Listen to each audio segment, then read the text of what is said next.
Welcome back, YouTube. J-Bob, the video game slob, coming back at you with another parking lot pickup. We'll call this one the Dairy Queen buy, because I bought it at a Dairy Queen. So, there we go. As tariffs have been in place and the stock market is now falling and all those crazy things, there's speculation on every collector's forum about how this will affect, the video game industry and our hobby and things like that. I don't have necessarily answers about that, but I can say, this was a $285 purchase. It started out as a $20 deal, and the guy had more stuff, so we just kept building it out. Yeah, I mean, it does seem like this is a good way, for people to get cash in uncertain times.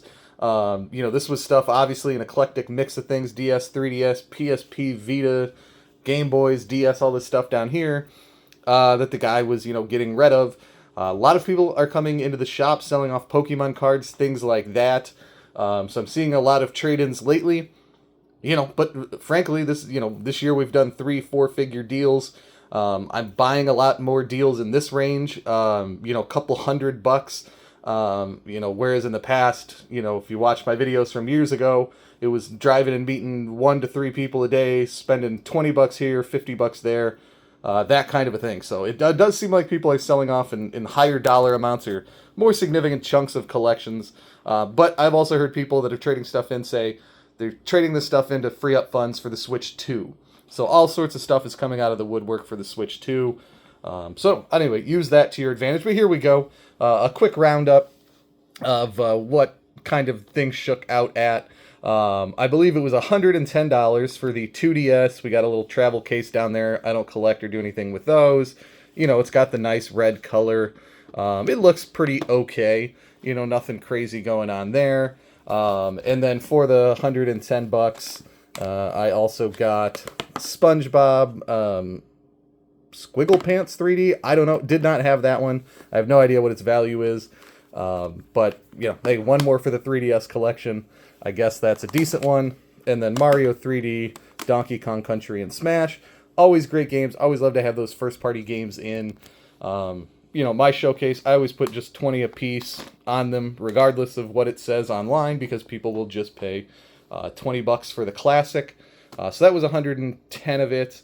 Another 100 of it was this Vita, in decent shape. He didn't have any Vita games, unfortunately. He said he had sold those off, a long time ago, but nice box. And so, I'll keep the box. We'll sell off the Vita. Again, the chargers are there for these. I just don't have them in the, frame. That's not exciting on camera. So it had all that. But yeah, people have been just calling into the store, DMing me, whatever, trying to get Vitas, PSPs. So very happy to have that. And then he said, oh, hey, I have this a Pokemon game you might want for $50. And it's always hard for these to come across on camera, but I feel like you can see down the lens there. It's got the official imprints. It's got that official foiliness. The ESRB rating looks good. Game Boy and Nintendo aren't misspelled, and you got the original EB Games GameStop sticker on the back. So pretty easy to authenticate in the wild if you know what you're looking for. Didn't really bring tools or anything like that, but I just generally knew what was going on. So this was all part of the first $20 lot here. That was the Star Wars, a Donkey Kong. Oh, here you go. This was part of the 3DS, $110 part of it. A little loose Mario Kart 7, which, again, I should have the box for that somewhere. I have so many extra boxes of those. A Mario Kart DS, which I may also have a box for. Sims, Sky Heroes, Mario Hoops 3-on-3, which I'm out of, so it's always good to have more of the Mario games. Came with Up on the DS. I don't know what I'd do with that. And then the last $5 were a mix of the original deal, included a number of these PlayStation games. And then for $5, he just threw in the rest of what he had. So it's hard to get excited about sports titles usually. But the 2 sports titles that you'll see in here, I did not have in the collection. So it's always great to kind of complete a run, find that one year you were missing.